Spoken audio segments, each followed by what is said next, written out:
నమస్కారం. ఆయుష్మాన్ భవ కార్యక్రమానికి స్వాగతం. ఈ రోజు ఆయుష్మాన్ భవ కార్యక్రమంలో గ్యాస్ట్రిక్ సమస్యలకు హోమియోపతిలో ట్రీట్మెంట్ గురించి మనకు వివరించడానికి ప్రముఖ హోమియోపతి వైద్యులు ఎండి హోమియోపతి డాక్టర్ ఏ ప్రియాంక గారు మనతో పాటు స్టూడియోలో సిద్ధంగా ఉన్నారు. వారిని అడిగి మరిన్ని విషయాలు తెలుసుకుందాం. అదేవిధంగా డాక్టర్ గారితో మీరు మాట్లాడాలి అనుకుంటే స్క్రీన్ మీద స్క్రోల్ అవుతున్న నెంబర్కి కాల్ చేసి మాట్లాడగలరు. డాక్టర్ గారు నమస్కారం అండి. ఆయుష్మాన్ భవ కార్యక్రమానికి స్వాగతం. ఈ రోజు టాపిక్ వచ్చి గ్యాస్ట్రిక్ సమస్యల గురించి, వాటి పరిష్కార మార్గాలు, హోమియోపతిలో ట్రీట్మెంట్, వీటిలన్నిటి గురించి తెలుసుకుందాం.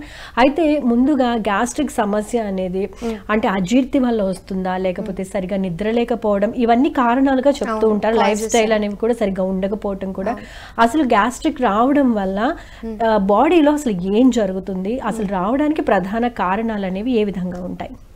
సో ఇప్పుడు గ్యాస్ట్రిక్ ఇష్యూస్ అన్నవి ప్రతి ఒక్కరిలో ఎవరికో ఒకరు ఖచ్చితంగా ఉంటుంది.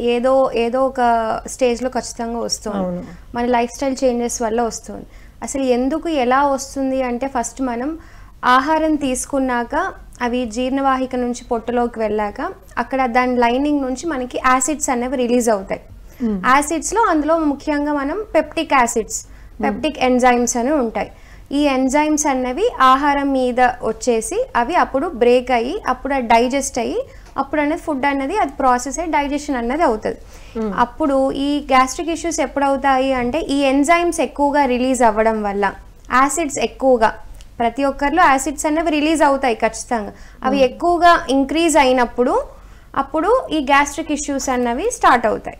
ఓకే, అంటే ఈ యాసిడ్స్ తగిన మోతాదులో కాకుండా ఎక్కువగా రిలీజ్, అటువంటి కండిషన్ ఎప్పుడు వస్తుందండి జనరల్గా? యూజువల్గా అప్పుడు మనం ఈ కాజెస్ చూసుకోవాలి, ఎందువల్ల వస్తుంది, ఎందుకు యాసిడ్స్ అన్నవి ఎక్కువ రిలీజ్ అవుతాయి అంటే, ఫస్ట్ టీ కాఫీస్ ఎక్కువ తీసుకోవడం వల్ల, సో కూల్ డ్రింక్స్ ఎక్కువగా తీసుకోవడం వల్ల, కరెక్ట్ టైంకి ఫుడ్ తీసుకోకపోవడం వల్ల, కరెక్ట్ టైంకి నిద్ర పోకపోవడం వల్ల, ఇంకా ఎక్కువగా ఏమంటారు మనం స్ట్రెస్, ఒత్తిడి ఇలాంటివి ఉన్నప్పుడు కూడా ఈ యాసిడ్స్ అనేవి ఎక్కువగా రిలీజ్ అవుతాయి.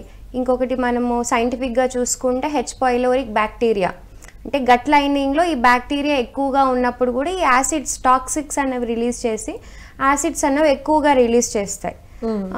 ఇంకా ఎక్కువగా స్టీరాయిడ్స్ మెడిసిన్స్ వాడడం వల్ల, ఇలాంటి వాటి వల్ల సైడ్ ఎఫెక్ట్స్ రావడం వల్ల ఈ అసిడిటీ అనేవి, యాసిడ్స్ అనేవి ఎక్కువగా రిలీజ్ అవుతాయి. ఓకే, జనరల్గా చూస్తే కనుక అంటే ఏదైనా హెల్త్ బాగోనప్పుడు, లేకపోతే లాంగ్ రన్లో మెడిసిన్లు యూజ్ చేయాలి అనుకున్నప్పుడు ఎక్కువగా ఫస్ట్ అన్ని రకాల మెడిసిన్స్తో పాటు గ్యాస్కి సంబంధించిన మెడిసిన్ కూడా యూజ్ చేయడం జరుగుతుంది. అయితే అటువంటి కండిషన్లో రెగ్యులర్గా అలా మనం కనుక గ్యాస్ టాబ్లెట్ అనేది వేస్తే అది బాడీకి అలవాటు అయిపోతుందా, లేకపోతే అసలు అలాంటివి వేసుకోవడం మంచిదేనా? ఇప్పుడు ప్రతి డాక్టర్ దగ్గరికి వెళ్ళగానే ఫస్ట్ అదే ప్యాన్ టాప్, ర్యాన్ టాప్ అని ఫస్ట్ అదే రాస్తారు. ఏ కాంబినేషన్ మెడిసిన్స్ రాసినా వాళ్ళు ఒకటి ఫస్ట్ అది పెట్టేస్తారు. సో అది అందరికీ అవసరం లేదు. ఎందులో ఎక్కువగా స్టీరాయిడ్స్ వాడే మెడిసిన్స్కి ఎక్కువగా ఇప్పుడు మనం చెప్తున్నాం కదా, యాసిడ్స్ ఎక్కువ రిలీజ్ అవుతాయి. ఆ మెడిసిన్స్ వాడితేనే ఈ యాంటీ యాసిడ్స్ అనేవి అవసరం. ఇది అందరికీ అవసరం లేదు. షుగర్ వేస్తే, షుగర్ మాత్ర వేస్తే, బీపీ మాత్ర వేస్తే, పెయిన్ కిల్లర్స్ వేస్తే, ఇలాంటి వాటికి మనకి యాంటీ యాసిడ్స్ అవసరం లేదు. ఇవి ఎక్కువగా వేసుకొని కూడా ఒక టైంలో ఇది పనిచేయదు. అప్పుడు ఈ సైడ్ ఎఫెక్ట్గా కూడా మనకి యాసిడ్స్ ఎక్కువగా రిలీజ్ అవుతాయి.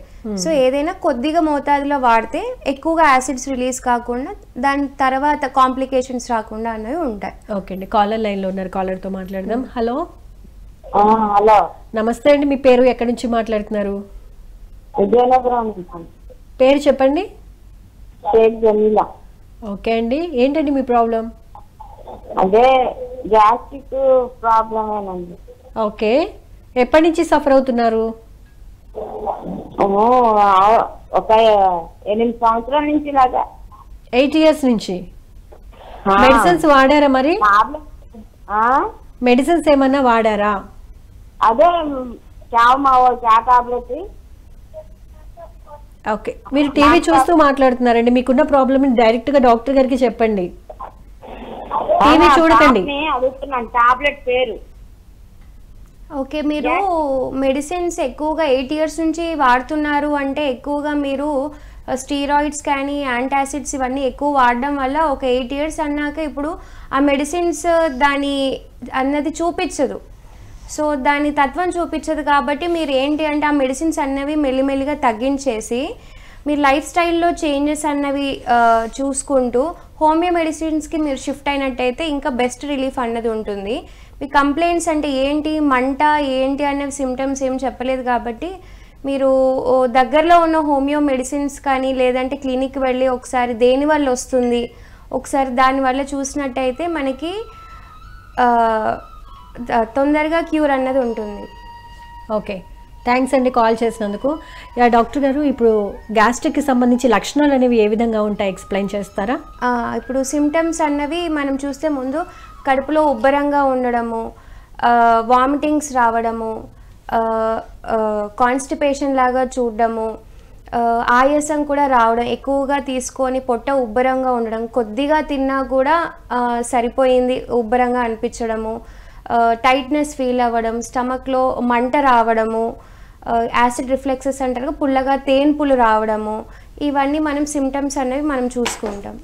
ఓకే, మరి కొంతమంది ఇప్పుడు ఇందాక మీరు చెప్పారు ఎక్కువ మెడిసిన్స్ యూజ్ చేస్తున్నప్పుడు టాబ్లెట్స్ వాడతారు, అంటే స్టెరాయిడ్స్ వాడినప్పుడు అయితే కనుక గ్యాస్కి సంబంధించినవి వాడచ్చు, కానీ రెగ్యులర్గా యూజ్ చేసే ఇప్పుడు బీపీకి కానివ్వండి, షుగర్కి కానివ్వండి, థైరాయిడ్కి కానీ ఇటువంటి మెడిసిన్స్ లాంగ్ రన్లో వాడినా కూడా గ్యాస్ట్రిక్ సమస్య అనేది వస్తుందా? ఆ టాబ్లెట్స్ యూజ్ చేయకపోయినా పర్వాలేదు అని చెప్తారు. కానీ చాలా మంది ఈ టాబ్లెట్స్ వాడటం వల్ల గ్యాస్ రావట్లేదు, అంటే గ్యాస్ కూడా వేసుకోవడం వల్ల గ్యాస్ రావట్లేదు, గ్యాస్ట్రిక్ ప్రాబ్లం రావట్లేదు అని ఫీల్ అవుతూ ఉంటారు. ఒక 2-3 డేస్ కనుక యూజ్ చేయకపోతే, ఆ టాబ్లెట్ వేసుకోకపోతే వాళ్ళంతటికి వాళ్ళే ఫీల్ అయిపోతూ ఉంటారు, మానసికంగా నాకు గ్యాస్ వచ్చేసింది, పొట్ట బిగదీసినట్టుంది అని ఫీల్ అవుతూ ఉంటారు కదా. సో అటువంటి కండిషన్ లో వాళ్ళు రెగ్యులర్ గా, అంటే మానసికంగా తేడా ఉండడం వల్ల అలా జరుగుండొచ్చు, కానీ బట్ రెగ్యులర్ గా అలా టాబ్లెట్ యూజ్ చేయడం మంచిదేనా? వాళ్ళకి మానసికంగా తేడా ఉండడం వల్ల ఈ ప్రాబ్లం వచ్చింది కాబట్టి దాన్ని క్యూర్ చేయించాలా? అంటే వీళ్ళు అది మీరు అన్నట్టుగా వాళ్ళు వేసుకొని దానికి అడాప్ట్ అయిపోయారు, అది వేసుకుంటేనే తగ్గుతుంది అన్నది. దాని ఆల్టర్నేటివ్ గా మనం ఏంటి మెడికేషన్స్ అన్నవి కొన్ని జాగ్రత్తలు తీసుకోవడం, కొన్ని చిట్కాలు పాటించడం వల్ల కూడా వాటికి అడిక్ట్ అవ్వకుండా, ఊరికే యాంటాసిడ్స్ వేయకుండా, ఇప్పుడు మనం హోమియో పరంగా చూసుకుంటూ కొన్ని మెడిసిన్స్ పుల్లగా తేన్పులు వస్తున్నాయి, అలాంటి వాళ్ళకి కార్బోవెజ్ అనే మెడిసిన్ మనం ఇస్తాం. సో వాళ్ళ దగ్గర పెట్టుకుని పుల్లగా తేన్పులు వచ్చినప్పుడు ఈ మెడిసిన్స్ వేయడం, కడుపులో మంట వచ్చినప్పుడు ఆర్సెనిక్ అలా వేయడం, కంటిన్యూగా మోషన్స్ రావడం, తిన్నది ఫుడ్ పడకపోయినప్పుడు, ఫుడ్ పాయిజనింగ్ అయినప్పుడు, అలాంటి కొందరిలో వాళ్ళ పోడోఫిలం, ఇలాంటి మెడిసిన్స్ వాళ్ళ దగ్గర హోమియో వాళ్ళు షిఫ్ట్ అయినట్టయితే ఈ యాంటాసిడ్స్ అనేవి మనం తక్కువ చేయొచ్చు. ఓకే, కొంతమందిలో చూస్తే పప్పులు ఎక్కువగా తీసుకున్నట్లయితే కనుక రెగ్యులర్గా, అంటే డే బై డే అలా తీసుకుంటూ ఉన్నప్పుడు 3rd day or 4th day gastric సమస్యతో సఫర్ అవుతూ ఉంటారు కదా, ఈ కండిషన్ ఎందుకు వస్తుంది అంటారు? ఏంటి దాల్స్ తింటే ఎందుకు గ్యాస్ట్రిక్ అనేది ట్రిగర్ అవుతూ ఉంటుంది? అంటే అవి ఇప్పుడు మనకి అవి సీరియల్స్ కాబట్టి ఎక్కువ ప్రోటీన్ ఫుడ్, అది అందులో ఫైబర్ కంటెంట్ అనేది తక్కువ ఉంటుంది, ప్రోటీన్ ఎక్కువ ఉంటుంది. మనకి గ్యాస్ట్రిక్ ఇష్యూ రాకుండా ఉండాలంటే ఫైబర్ ఫుడ్ ఎక్కువ తీసుకోవాలి. ఇవి మనం పప్పులు అనేసరికి ఇది ప్రోటీన్ ఎక్కువైంది, అంటే మన ఫుడ్లో కార్బోహైడ్రేట్స్ ఉండాలి, ప్రోటీన్స్ ఉండాలి, ఫైబర్స్ ఉండాలి. సో వీళ్ళు ఎక్కువ పప్పులు తినడం వల్ల ఏమవుతుంది, కార్బోహైడ్రేట్స్ ప్రోటీన్సే వస్తుంది, ఫైబర్ అనేది లేదు, ఆ ఫుడ్లో ఫైబర్ ఉండదు, ఉన్న 1-2% వరకే ఉంటుంది. సో అలాంటప్పుడు ఫైబర్ని యాడ్ చేసుకుంటూ పప్పులు తీసుకోవచ్చు, అంటే ఉట్టి పప్పే కాకుండా దానికి ఫైబర్ ఫుడ్ యాడ్ చేసుకోవడం. సో పీచు పదార్థాలు దానికి ఉన్నటువంటి కాంబినేషన్ తీసుకుంటే వాళ్ళకి గ్యాస్ అనేది ఏమీ రాకుండా ఉంటుంది. ఓకే, ఈ తోటకూర లేకపోతే బీన్స్ అలాంటివి, బీరకాయ కానీ ఫైబర్ ఎక్కువ ఉన్నవి ఇవి యాడ్ చేసుకుంటే పప్పులు తీసుకోవచ్చు. ఎక్కువ పప్పులు తీసుకోవడం వల్ల ఏంటి, ప్రోటీన్ ఎక్కువ అవడం వల్ల ఫైబర్ తగ్గిపోతుంది. సో వాళ్ళకి పెరిస్టాల్టిక్ మూవ్మెంట్స్ కానీ ఉండదు, దానివల్ల ఏమంటారు కాన్స్టిపేషన్ రావడం, కడుపు ఉబ్బరంగా రావడం, తేన్పులు రావడం, ఇవన్నీ జరుగుతాయి. ఓకే, కొన్ని కండిషన్స్లో హెవీగా హెడేక్ రావడం కానివ్వండి, చెవిలో నొప్పికి రావడం కానివ్వండి, అలా జరుగుతున్నప్పుడు ఒకవేళ గ్యాస్ట్రిక్ ప్రాబ్లం ఉందేమో అని అంటూ ఉంటారు. అంటే గ్యాస్ట్రిక్ ప్రాబ్లం వల్ల అవి ట్రిగర్ అవుతాయా, లేకపోతే ఆ హెడేక్కి గ్యాస్ట్రిక్ అనేది ఎక్కువైపోతుంది అంటారు? అంటే కొందరిలో గ్యాస్ట్రిక్ ఇప్పుడు అన్నారు కదా మీరు, దానివల్ల హెడేక్ వస్తుంది కొందరికి. అంటే ఇప్పుడు ఎందుకు అంటే ఇప్పుడు కాన్స్టిపేషన్ వచ్చేసింది, వాళ్ళకి గ్యాస్ ప్రాబ్లం ఉంటే ఖచ్చితంగా కొందరిలో కాన్స్టిపేషన్ ఉంటుంది. సో మోషన్ ఫ్రీగా వెళ్ళని వాళ్ళల్లో దీనికి సైడ్ ఎఫెక్ట్గా మనకి హెడేక్ అనేది చూస్తాం. సో మైగ్రేన్ రావడం కానీ, తలనొప్పి రావడం కానీ, చెవిలో నొప్పి రావడం కానీ, మీరు అన్నట్టుగా దీనికి సైడ్ ఎఫెక్ట్స్గా అవి వస్తాయి. సో అలా రాకుండా ఉండాలంటే మనం ముందు జాగ్రత్తగా కొన్ని జాగ్రత్తలు తీసుకుంటే. ఎటువంటి జాగ్రత్తలు తీసుకుంటే మంచిదంట? ఇప్పుడు మనం అన్నట్టు ఎక్కువ పీచు పదార్థాలు, ఫైబర్ ఉన్న ఫుడ్ ఎక్కువగా తీసుకోవడం, వాటర్ కంటెంట్ ఎక్కువగా ఉన్నట్టు తీసుకోవడం, 3 to 4 liters per day ఉన్నట్టు, టీ కాఫీస్ కానీ మసాలా ఫుడ్స్ కానీ ఇలాంటివి తగ్గించేసడం, కంప్లీట్గా బంద్ చేయడం కానీ, ఫిజికల్ యాక్టివిటీస్ అనేది ఖచ్చితంగా బాడీ వెయిట్ని మనం మేనేజ్ చేసుకోవడము. దీంతో పాటు మనం omega-3 ఫ్యాటీ ఉన్న ఫుడ్ తీసుకోవడం, కీరా కానీ ఏమంటారు బీరకాయ కానీ, ఇవన్నీ పీచు ఎక్కువగా ఉంటాయి, ఫ్రూట్స్, వెజిటేబుల్స్, నట్స్, మనం తిన్న ఫుడ్లో ఇవి ఖచ్చితంగా యాడ్ చేసుకుంటే ఇష్యూస్ రాకుండా మనకి ఉంటాయి. ఓకే, కొంతమందిలో చూస్తే వెయిట్ లాస్ అవడానికి ఫుడ్ అనేది చాలా తగ్గించేస్తారు. అంటే ఇంతకు ముందు తిన్న క్వాంటిటీతో పోలిస్తే తగ్గాలి అనుకున్నప్పుడు తిన్న క్వాంటిటీ చాలా తక్కువ అయిపోతూ ఉంటుంది. సో అటువంటప్పుడు కూడా గ్యాస్ అనేది ఫామ్ అవుతూ ఉంటుంది కదా, ఆ కండిషన్ లో ఎటువంటి జాగ్రత్తలు తీసుకోవాలి ఇలా గ్యాస్ ఫామ్ అవ్వకుండా ఉండడానికి? ఇప్పుడు వాళ్ళు వెయిట్ మేనేజ్మెంట్ చేస్తున్నారు అంటే అదే మనం చెప్పుకున్నట్టు వాళ్ళు తిన్న దాంట్లో ఫైబర్ ఫుడ్ అనేది ఉండాలి, ప్రోటీన్ ఉండాలి, కార్బోహైడ్రేట్స్ అనేవి తక్కువ చేయాలి. ఏం చేస్తారు, వెయిట్ లాస్కి మొత్తం అన్నీ తినడంలో తగ్గించేస్తారు. సో వాళ్ళకి కావాల్సిన పోషకాహారం అందదు కదా, సో దాని సైడ్ ఎఫెక్ట్గా కూడా కొందరు వెయిట్ గెయిన్ అయిపోతూ ఉంటారు. సో వాళ్ళు తినే దాంట్లో ప్రపోర్షనల్ ఫుడ్ ఉన్నది మనం చూసుకోవాలి. ప్రోటీన్స్, ఫైబర్స్, కార్బోహైడ్రేట్స్, మైక్రోన్యూట్రియంట్స్, ఇవి మనం ప్రపోర్షనల్ క్వాంటిటీస్ తీసుకున్నట్టయితే వాటి వెయిట్ మేనేజ్మెంట్కి కరెక్ట్గా ఉంటుంది. సో దాంట్లో కార్బోహైడ్రేట్స్ తక్కువ చేసేసి మొలకలు ఎత్తినవి కానీ చిరుధాన్యాలు తీసుకోవడము, ఉడికించిన కూరగాయ ముక్కలు తీసుకోవడం వల్ల ఇందులో వాటర్ కంటెంట్ ఎక్కువ ఉంటుంది. సో కార్బ్స్ అనేవి తక్కువ ఉంటాయి, అందులో ప్రోటీన్స్ కూడా ఉంటాయి. సో దాన్ని వాళ్ళు ఉన్న వెయిట్ ప్రకారం చూసుకొని ఎంత వెయిట్ ఉన్నారు, వాళ్ళ BMI రేట్ ఎంత ఉంది, దాని ప్రకారం మనం వెయిట్ మేనేజ్మెంట్ చేసుకుంటే ఖచ్చితంగా వెయిట్ లాస్ అన్నది అవుతారు. ఓకే గారు, ఈ గ్యాస్ట్రిక్ అల్సర్స్ గురించి చెప్తారా? అంటే వేటిల్ని గ్యాస్ట్రిక్ అల్సర్స్ గా ట్రీట్ చేస్తూ ఉంటారు, ఎలా వాటి లక్షణాలు అనేవి ఏ విధంగా ఉంటాయి, నార్మల్ గ్యాస్ట్రిక్ సమస్యకి ఈ గ్యాస్ట్రిక్ అల్సర్స్ కి ఏంటి డిఫరెన్స్ క్లియర్ గా ఎక్స్ప్లెయిన్ చేస్తారా? ఇప్పుడు అల్సర్స్ అంటే ఇందులో రకాలు ఉన్నాయి, మళ్ళీ పెప్టిక్ అల్సర్ ఉంటుంది, డియోడినల్ అల్సర్స్, ఇవి 2 రకాలు ఉంటాయి. సో ఇందులో మనకి పెప్టిక్ అల్సర్స్ అనేవి స్టమక్ అల్సర్స్, ఇవి ఎక్కువ మందిలో చూస్తాం. అల్సర్స్ వచ్చాయి అంటారు కదా, వీటిని gastric ulcers or peptic ulcers అంటారు. ఇది ఎక్కడ అంటే ఇప్పుడు మన ఫుడ్ పైప్ కి ఆ లైనింగ్ లో డ్యామేజ్ అయినప్పుడు, సో అక్కడ అల్సర్స్ ఫామ్ అయితే వీటిని peptic ulcers or gastric ulcers అంటారు. ఎండోస్కోపీ వేసి చూస్తే తెలుస్తుంది. సిమ్టమ్స్ పరంగా ఎలా తెలుసుకోవాలి అంటే గ్యాస్ట్రిక్ అల్సర్ మనము వీళ్ళకి తినగానే మంట వస్తుంది, ఎందుకంటే ఆ లైనింగ్ మీద ఫుడ్ పడుతున్న వెంటనే వీళ్ళకి మంట వచ్చేస్తుంది, అల్సర్ ఫామ్ అయింది కదా. సో వీళ్ళలో తినగానే కడుపులో మంట రావడం, నొప్పి రావడము ఇది వస్తుంది. డియోడినల్ అల్సర్స్ అంటే ఏంటి అంటే ఇది స్మాల్ ఇంటెస్టైన్స్ లో ఉంటుంది. అంటే తిన్న ఒక 2-3 అవర్స్ తర్వాత వీళ్ళకి నొప్పి వస్తుంది. తిన్న వెంటనే వస్తే ఇది పెప్టిక్ అల్సర్, తిన్న తర్వాత 3 to 4 అవర్స్ తర్వాత వస్తే ఇది డియోడినల్ అల్సర్స్ అంటారు. ఎందుకు డియోడినల్ అంటే, డియోడినం అంటే అది చిన్న పేగులో ఉంటుంది ఆ పార్ట్, అంటే పెద్ద పేగు నుంచి ఫుడ్ మొత్తం చిన్న పేగు రావడానికి 2 to 3 అవర్స్ పడుతుంది. సో వీళ్ళకి అక్కడ టచ్ అయినప్పుడు అప్పుడు వాళ్ళకి 3 to 4 అవర్స్ తర్వాత వీళ్ళకి నొప్పి వస్తుంది. సో పెప్టిక్ అల్సర్ తిన్న వెంటనే వస్తుంది. ఇది ఒక డిఫరెన్స్. ఇంకొకటి మనకి పెప్టిక్ అల్సర్స్ లో ఎక్కువగా మనము మగవారిలో చూస్తాం, ఇది జెండర్ ప్రకారంగా చూసుకుంటే యూజువల్గా 50 years అబౌవ్ ఉన్న వాళ్ళలో చూస్తాం. ఈ డియోడినల్ అల్సర్స్ ఎక్కువ ఆడవాళ్ళలో చూస్తారు. జెనెటిక్ గా కూడా ఇది కొంచెం చేంజెస్ అన్నవి ఉంటాయి. సో యూజువల్ గా చూసేది పెప్టిక్ అల్సర్స్, ఇవి 2 type ఆఫ్ అల్సర్స్. ఇందులో సిమ్టమ్స్ ప్రకారంగా చూస్తే డియోడినల్ అల్సర్ ఏంటి అంటే మోషన్ కలర్ లో చేంజ్ రావడం, మెలేనా అంటాం, డార్క్ బ్రౌన్ రావడం, రెడ్ కలర్ లో రావడంని డియోడినల్ అల్సర్స్ ఉంటే మోషన్ లో కలర్ చేంజ్ అవుతుంది. పెప్టిక్ అల్సర్స్ లో ఉంటే కలర్ చేంజ్ ఏమీ ఉండదు, తిన్న వెంటనే వస్తుంది, మంటలాగా వస్తుంది కాబట్టి అది పెప్టిక్ అల్సర్. ఇవి టైప్ ఆఫ్ అల్సర్స్. మళ్ళీ మనకి వేరేవి చూసుకుంటే వాళ్ళ సిమ్టమ్స్ ప్రకారం మారిపోతూ ఉంటది. సో ఇప్పుడు మనము హార్ట్లో నొప్పి అన్నది కూడా మనకి చెస్ట్ పెయిన్ది కూడా ఇది కొంచెం కన్ఫ్యూజ్ అవుతూ ఉంటాం. ఓకే, ఇది ఎలా తెలుసుకోవాలి అంటే ఇప్పుడు తిన్న వెంటనే ఏమో ఇది మనకి గ్యాస్ట్రిక్ ది పెయిన్ అన్నట్టు, హార్ట్ పెయిన్ వస్తే ఎలా మనం తెలియదు కదా, అది కూడా వాళ్ళు హార్ట్ పెయిన్ అన్నట్టుగానే చెప్తారు పేషెంట్స్.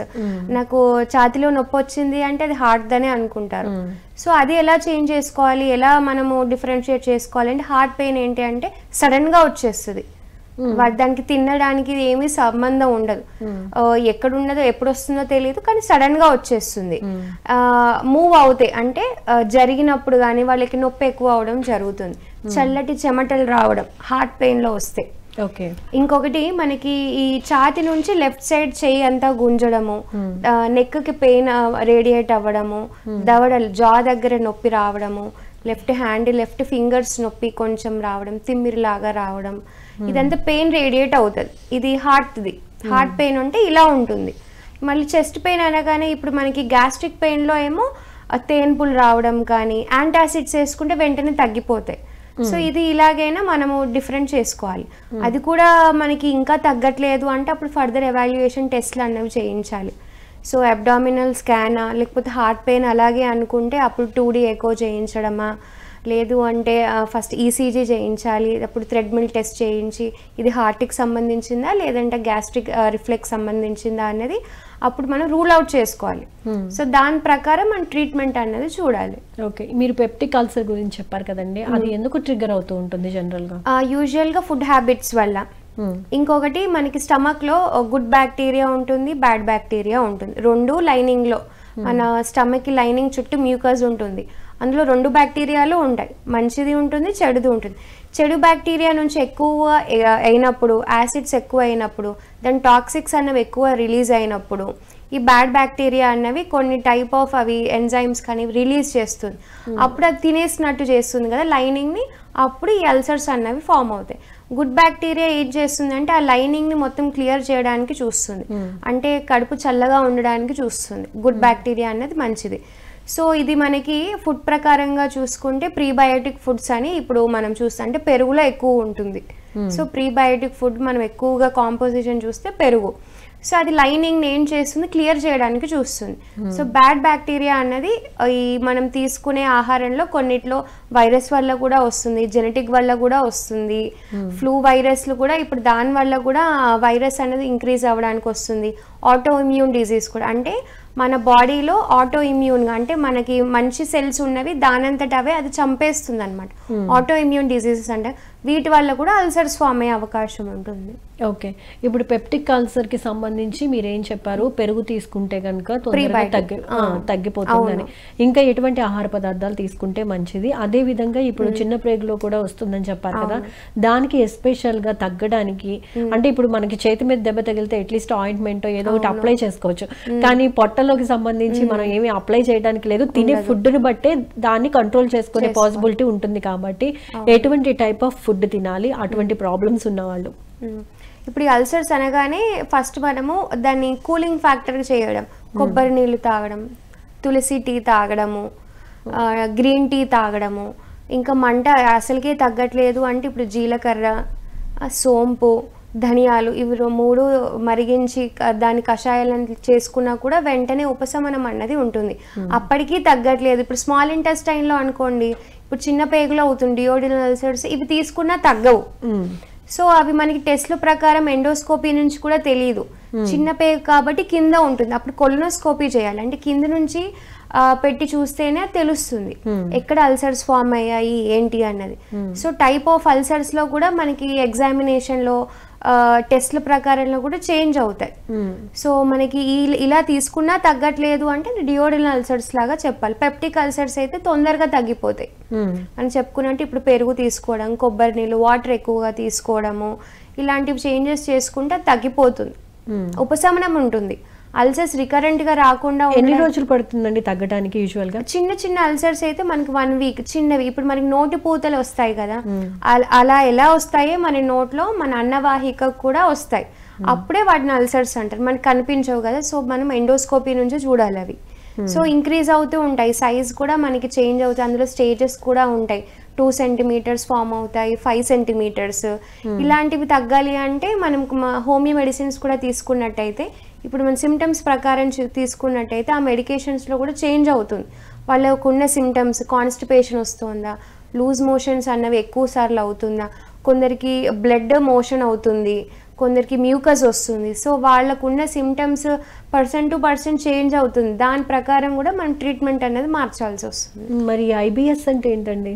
ఐబిఎస్ అంటే ఇన్ఫ్లమేటరీ బవల్ సిండ్రోమ్. అంటే ఇది సిండ్రోమ్ అంటే ఒక గ్రూప్ ఆఫ్ సిమ్టమ్స్ ఉంటాయి ఇందులో. సో ఏం సిమ్టమ్స్ ఉంటాయి అంటే వాళ్ళు ఒక పనికి వెళ్ళడానికి రెడీగా ఉన్నప్పుడు వాళ్ళకి అప్పుడే మోషన్ వచ్చేలాగా అనిపించడము, అంటే ఒక వర్క్ వెళ్ళాలన్నప్పుడు ఆ టైంలోనే వాళ్ళకి టెన్షన్కి ఇది రావడము, కడుపులో డిస్కంఫర్ట్ రావడము, కాన్స్టిపేషన్ ఉంటుంది, వాళ్ళకి లూజ్ మోషన్స్ కూడా అవుతాయి. ఈ గ్రూప్ ఆఫ్ సిమ్టమ్స్ అందరిలో ఒకేలా ఉండవు. సో సిమ్టమ్స్ బట్టి చేంజ్ అవుతూ ఉండడం, ఎక్కువగా స్టీరాయిడ్స్ తీసుకోవడము, వీటి వల్ల ఇది కూడా మనము లార్జ్ ఇంటెస్టైన్స్లోనే చూస్తాం. ఇన్ఫ్లమేటరీ బవల్ సిండ్రోమ్ అనేది చిన్న పేగుల్లో చూడము, లార్జ్ ఇంటెస్టైన్స్లోనే అవి ఫామ్ అవుతాయి. సో దీని ప్రకారం చూసుకుంటే సిమ్టమ్స్ ఏమవుతున్నాయి వాటి ప్రకారం ట్రీట్మెంట్ అనేది ఇవ్వాల్సి వస్తుంది. మరి ఈ గ్యాస్ట్రిక్ అల్సరేటియా కొలైటిస్ అంటే ఏంటండి? అల్సరేటివ్ కొలైటిస్ అంటే ఇప్పుడు ఇది కూడా లార్జ్ ఇంటెస్టైన్లోనే చూస్తాం. ఓకే. కానీ ఇది ఏమవుతుంది అంటే ఈ అల్సర్స్ ఫామ్ అక్కడ పుండ్లు ఫామ్ అవుతాయి. అల్సరేటివ్ కోలైటిస్ లో పుండ్లు అన్నీ చిన్న చిన్నగా పాలిప్స్ లాగా గ్రోత్ ఫామ్ అయ్యి చిట్లినట్టు అయిపోయి లార్జ్ ఇంటెస్టైన్ పెద్ద పేగులోనే అవుతాయి. సో ఇది దీంట్లో ఏమవుతుంది, అప్పుడు ఈ వామిటింగ్స్ రావడము, సడన్ గా loose motions, frequent of loose motions అవ్వడము, కడుపులో నొప్పి రావడము, మోషన్ లో బ్లడ్ మ్యూకస్, ఇప్పుడు మనం అనుకున్నట్టుగా ఈ సిమ్టమ్ అన్నది ఎక్కువ అల్సరేటివ్ కోలైటిస్ లో చూస్తాం. బ్లడ్ రావడము, మ్యూకస్ రావడం, అంటే చీములాగా వాళ్ళకి పుండ్లు ఫామ్ అవుతున్నాయి కదా, మోషన్ లో అవన్నీ తగిలి రావడం వల్ల ఈ సిమ్టమ్స్ అనేవి చూస్తాం. స్టమక్ పెయిన్ రావడము, ఇవన్నీ సిమ్టమ్స్ ఉంటాయి. సో ఇది మనం ఎలా రూల్ అవుట్ చేసుకోవాలంటే మళ్ళీ మనం కొలనోస్కోపీ చేయడం కానీ, ఎండోస్కోపీ నుంచి చేయడం కానీ, అంటే మోషన్స్ ఆగకుండా కంటిన్యూగా అవుతూ ఉండడం, అందులో బ్లడ్ రావడం, మోషన్ లో బ్లడ్ రావడము ప్లస్ మ్యూకస్ రావడము, ఇవి రెండు చూసుకోవాలి. మళ్ళీ బ్లడ్ రావడం అంటే మళ్ళీ మనకి ఉండదు కాబట్టి మనం అందుకే కొలనోస్కోపీ ద్వారా ఎగ్జామినేషన్ ప్రకారం చూసుకోవడం. వీళ్ళకి ఇంకోటి సిమ్టమ్ ఏంటి అంటే క్రాంప్స్ రావడం, కడుపు విపరీతమైన నొప్పి వస్తూ మోషన్ కి వెళ్ళడం. ఓకే. వచ్చినప్పుడు మోషన్ వెళ్ళేటప్పుడు వీళ్ళకి విపరీతమైన క్రాంప్, స్పాస్మోడిక్ అని ఉంటుంది కదా, అంటే తిప్పి మెలవేసినట్టు నొప్పి వచ్చి మోషన్ కి వెళ్ళడము. సో యూజువల్ గా ఇవేంటి 1 to 2 weeks లో తగ్గాలి, ఇవేంటి తగ్గవు. 3-4 months అయినా ఇవి ఇంకా అక్కడ అల్సర్స్ పుండ్లు ఫామ్ అయ్యాయి కాబట్టి ఆ లోపల ట్రీట్మెంట్ జరిగితే కానీ మనం ఎన్ని చిట్కాలు పాటించినా తగ్గదు. సో క్రానిక్ గా ఇది అవుతూ ఉండిపోతుంది. ఆ అల్సర్స్ అనేవి స్టాప్ చేయడం అన్నది చేస్తే ఇప్పుడు ఫర్దర్ గా స్ప్రెడ్ కాకుండా ఉంటుంది. డాక్టర్ గారు, మరి కొంతమందిలో గ్యాస్ అనేది ఫామ్ అయితే కడుపు అనేది రాయిలాగా గట్టిగా అయిపోతూ ఉంటుంది, వాళ్ళు బ్రీత్ తీసుకోవడానికి కూడా చాలా ఇబ్బంది పడుతూ ఉంటారు కదా.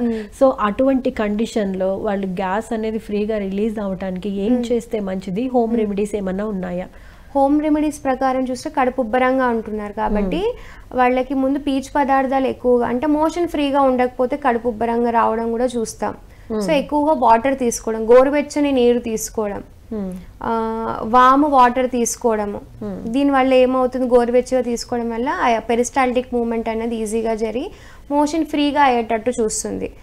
పీచు పదార్థాలు ఉన్న ఫుడ్ తీసుకోవడం, ఫైబర్ కంటెంట్ ఎక్కువగా ఉండదు, నట్స్ తీసుకోవడము, ఆకుకూరలు ఎక్కువగా ఉండేటట్టు తీసుకోవడము, ఇలా చేంజెస్ చేసుకున్నట్టు గ్రీన్ టీ, మనం ఇందాక చెప్పుకున్నట్టు తులసి టీ, గ్రీన్ టీ, ఈ చేంజెస్ చేసుకున్నట్టయితే వాళ్ళకి కడుపు ఉబ్బరం తగ్గి ఫర్దర్ కాంప్లికేషన్స్ రాకుండా ఉండడం ఉంటుంది. ఓకే.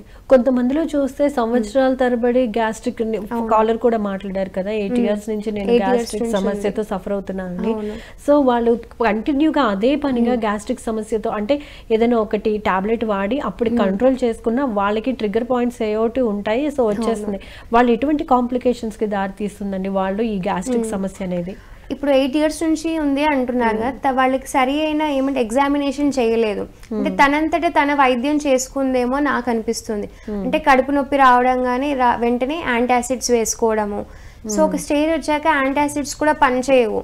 సో ఎందువల్ల వస్తుంది, తనకి పెప్టిక్ అల్సర్స్ వల్ల ఉబ్బరంగా ఉందా, మేబీ IBS వల్ల అవుతోందా, ఏమైంది, లోపల యాసిడ్స్ ఎక్కువగా రిలీజ్ అవ్వడం వల్ల అవుతోందా, దేనివల్ల అని చూసుకుంటే ఇన్ని ఇయర్స్ వస్తుంది ఏంటి, ఎగ్జామినేషన్ చేసుకుంటే ఏంటి దానివల్ల రూల్ అవుట్ చేసుకొని దేనివల్ల వస్తుంది, దాని ప్రకారం ట్రీట్మెంట్ ఏం చేస్తే, చేంజ్ ఆఫ్ ట్రీట్మెంట్ చేయడం వల్ల కూడా తనకి రిలీఫ్ అన్నది వస్తుంది.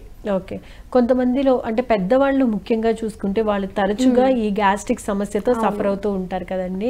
ఇప్పుడు ముసలి వాళ్ళు, పెద్దవాళ్ళలో కూడా గ్యాస్ట్రిక్ సమస్య అనేది చాలా ఎక్కువగా ఉంటుంది. ఎందుకంటే వాళ్ళు సరిగా నిద్రపోరు, వాళ్ళకి తిన్నది కూడా సరిగ్గా అరగదు. సో వాళ్ళు ఎక్కువగా గ్యాస్ట్రిక్ సమస్యతో సఫర్ అవుతూ ఉంటారు కాబట్టి వాళ్ళు ఎటువంటి జాగ్రత్తలు తీసుకుంటే గ్యాస్ట్రిక్ సమస్య అనేది దరికి చేరకుండా ఉంటుంది, ఒకవేళ వచ్చినా వాళ్ళు జాగ్రత్తలు పాటిస్తే మంచిది? సో అదే వాళ్ళు జాగ్రత్తలు అయితే ఖచ్చితంగా 50 ఇయర్స్ దాటింది అంటే వాళ్ళ జీర్ణ వ్యవస్థ అనేది మెల్లిమెల్లిగా తగ్గుతూ వస్తుంది. సో అంతకు ముందులాగా తిన్నవన్నీ అరగాలి అంటే వాళ్ళ అవ్వదు కదా, దాని వాళ్ళ మూమెంట్ కూడా మెల్లిగా అయిపోతుంది, వాళ్ళ ఇమ్యూన్ కూడా మెల్లిమెల్లిగా డౌన్ అవుతుంది. సో దాన్ని వాళ్ళు బ్యాలెన్స్ చేసుకునేలాగా వాళ్ళ లైఫ్ స్టైల్లో చేంజెస్ చేయడం, యోగా అలాంటివి చేయడము, వాళ్ళని ఒత్తిడికి ఎక్కువగా గురి కాకుండా ప్రశాంతంగా ఉండడం. స్ట్రెస్ కూడా ఒకటి ఎగ్జైటింగ్ ఫ్యాక్టర్ మన గ్యాస్ట్రిక్ ప్రాబ్లంకి, వాటిని తగ్గించుకోవడము, టీ కాఫీలు ఇలాంటివి చాలా తక్కువ మోతాదుగా తీసుకోవడము, ఎక్కువగా వాటరీగా ఉన్న ఫ్రూట్స్ తీసుకోవడం, అంటే పీచు పదార్థాలు ఉన్నవి ఎక్కువగా, కూరగాయలు ఇవి ఎక్కువ తీసుకోవడము, ఒమేగా 3 ఫ్యాటీ ఉన్న ఫుడ్స్, యాంటీ ఆక్సిడెంట్స్ ఉన్న ఫుడ్ తీసుకోవడము, ఎక్కువగా 3 to 4 వాటర్స్ పర్ డే దాన్ని కూడా మెయింటైన్ చేయడం, టైంకి తినడము, టైంకి పడుకోవడం, టెన్షన్స్ ఎక్కువగా ఉండవు. వీటిని మనం బ్యాలెన్స్ చేసుకున్నట్టయితే వీళ్ళు 50 ఇయర్స్ దాటినా కూడా వీళ్ళు మెయింటైన్ అనేది చేయడానికి ఉంటుంది, అంటే ఫర్దర్గా డ్యామేజ్ కాకుండా ఉండడానికి ఇవి హెల్ప్ అవుతాయి. మరి ఇప్పుడు గ్యాస్ట్రిక్ అల్సర్స్ కి సంబంధించి కానివ్వండి, లేకపోతే మీరు పెప్టిక్ అల్సర్, డిఫరెంట్ అల్సర్స్ చెప్పారు కదా, సో వాటన్నింటికి ఇప్పుడు హోమియోపతిలో ట్రీట్మెంట్ అనేది ఏ విధంగా ఉంటుంది? ఒకవేళ హోమియోపతిలో ట్రీట్మెంట్ తీసుకున్న తర్వాత వాళ్ళ లైఫ్ స్టైల్లోకి వాళ్ళు చేంజ్ అయిపోయిన తర్వాత మళ్ళీ రిపీట్ అవ్వకుండా ఉంటుందా? రిపీట్ అవ్వకుండా ఉండడానికి కూడా మెడిసిన్ ఉందా? ఎలా? తప్పకుండా. ఏంటి అంటే హోమియో మెడిసిన్స్ ఏంటి అంటే దేని వల్ల వస్తుంది, ముందు కాజ్ ఏంటి అన్నది చూసుకోవాలి. ఎగ్జైటింగ్ కాజ్ అని అంటాం. సో ఏజ్ ప్రకారంగా మారుతూ ఉంటుంది. ఇప్పుడు 20 ఇయర్స్ వచ్చిన వాళ్ళ అల్సర్స్ వేరు. ఎందుకు వస్తుంది 20 to 30 ఇయర్స్ అంటే వాళ్ళ లైఫ్ స్టైల్ చేంజెస్, అంటే సెడెంటరీ హ్యాబిట్స్ వల్ల వచ్చిన అల్సర్స్ అవి. ఇప్పుడు 50 ఇయర్స్ దాటిన వాళ్ళది ఏంటి, వాళ్ళ ఇమ్యూన్ సిస్టమ్ లో అయ్యి పెరిస్టాల్టిక్ మూమెంట్ తక్కువ అవడం, వాళ్ళ అల్సర్స్ వేరు. సో ఇందులో రెండిట్లో కాజ్ వేరు, కానీ ఫామ్ అయింది ఒకటే అల్సర్. సో వీళ్ళ కాజ్ బట్టి ఇవ్వడం. 20 to 30 ఇయర్స్లో వచ్చిన అల్సర్స్ ఏంటి అంటే వాళ్ళు తినే ఆహారంలో, అంటే ఎక్కువ పులుపు కానీ ఇలాంటివి తీసుకోవడము, మసాలాస్ కానీ టీ కాఫీస్ ఎక్కువ కన్జ్యూమ్ చేయడం వల్ల వచ్చిన అల్సర్స్. సో వీటికి మనము హోమియో మెడిసిన్స్లో కొన్ని మెడిసిన్స్ ఉన్నాయి. సో 20 to 30 ఇయర్స్ వచ్చిన వాళ్ళకి మంట రావడము, తేన్పులు రావడం ఇవన్నీ ఉంటాయి. వీళ్ళల్లో మనం చూసుకున్నట్టయితే కాన్స్టిట్యూషనల్ మెడిసిన్స్ అన్నవి ఇస్తేనే రిపీటెడ్ కాకుండా ఉంటుంది. సో అప్పటికప్పుడు రిలీఫ్ రావడానికి అయితే మనము నక్స్వామికా అన్న మెడిసిన్, కార్బోవెజ్ అన్న మెడిసిన్స్, ఆర్సెనికమ్, ఆల్బ్ ఇలాంటివి 2-3 ఇవి అప్పటికీ తగ్గట్లేదు అంటే హోమియో ట్రీట్మెంట్ కన్సల్ట్ చేయడము, అంటే వాళ్ళ కేసు తీసుకొని ఎందువల్ల వచ్చింది, ఇంకా మిగతా ఒక్క అల్సర్కే ఇస్తే తగ్గదు కదా, సో మిగతా వాళ్ళు దేని వల్ల వచ్చింది, అంటే షుగర్ వల్ల వచ్చిందా, షుగర్ పేషెంటా, బీపీ పేషెంటా, ఇప్పుడు మనం ఇన్ఫ్లమేటరీ బౌల్ సిండ్రోమ్ వల్ల వచ్చిన పేషెంటా, సో దాని ప్రకారంగా చూసుకొని మెడిసిన్స్ ఇవ్వాలి. ఇప్పుడు 50 ఇయర్స్ దాటింది అంటే వాళ్ళకి పెరిస్టాల్టిక్ మూమెంట్ తగ్గింది కదా, సో వాళ్ళల్లో మనకి కార్బోవేజ్ అన్న మెడిసిన్ ఇది బాగా ఉపయోగపడుతుంది, అంటే పుల్లటి తేన్పులు అనేవి తొందరగా తగ్గుతాయి. So according to patient age తో ప్రకారం చూసుకుంటే మెడిసిన్స్ అన్నవి చేంజ్ అవుతూ ఉంటాయి. సో వాళ్ళకి దగ్గర పెట్టుకుంటే ఈ మెడిసిన్స్ వెంటనే ఉపశమనం రావడానికి ఉంటుంది, ఇంటి చిట్కాలతో పాటు ఇవి కూడా వేసుకోవడం వల్ల. లేదు దీర్ఘకాలికంగా ఉన్నాయి అంటే వాళ్ళు ఖచ్చితంగా డాక్టర్ని హోమియోగా ప్రకారం వెళ్తే ఫ్రీక్వెన్సీ అన్నది తగ్గించడానికి, ఇప్పుడు ఊరికే మోషన్స్ వెళ్తున్నారు అని దాన్ని తగ్గించడం, ఒక పనికి వెళ్తున్న వెంటనే అదే టైంకి వాళ్ళకి రావడం, సో ఇలా చేంజెస్ చేసుకుంటూ అలాంటి వాళ్ళకి అర్జెంటమ్ నైట్రమ్ అన్న మెడిసిన్స్ తగ్గుతుంది ఆ మెడిసిన్. సో మంట వస్తుంది, ఫుడ్ పాయిజనింగ్ వల్ల వాళ్ళకి ఊరికే మోషన్స్ అవ్వడం ఇలాంటివి వస్తే ఆర్సెనికమ్ ఆల్బమ్ అనేది తగ్గుతుంది. సో బ్లడ్లో ఈ యూరిన్లో కానీ కొందరికి మోషన్లో బ్లడ్ రావడం ఉంటుంది, అలాంటి వాళ్ళకి బెల్లడోనా అన్న మందు. So according to patient change అవుతుంది, ఆ సిమ్టమ్స్ ప్రకారంగా తీసుకొని ట్రీట్మెంట్ ఇస్తే మాత్రం బాగుంటుంది. ఓకే అండి, కాలర్తో మాట్లాడదాం డాక్టర్ గారు. హలో. హలో, నమస్తే అండి, మీ పేరు ఎక్కడి నుంచి మాట్లాడుతున్నారు? నెల్లూరు నుంచి రమేష్. రమేష్ గారు చెప్పండి ప్రాబ్లం ఏంటో. మేడం నాకు గ్యాస్ ట్రబుల్ ఉంది. ఓకే, ఎప్పటి నుంచి ఉందండి? అంటే దాదాపు ఒక 3 ఏళ్ళ నుంచి ఉంది, చూపించాను గారితో. ఓకే, మోషన్ లో నల్లగా వస్తుంది మోషన్. ఓకే, అవి అల్సర్స్ ఫామ్ అయితే మోషన్ కలర్ అన్నది చేంజ్ అవుతుంది. మీరు ఏమైనా ఎగ్జామినేషన్ టెస్ట్లు ఏమైనా చేయించుకున్నారా?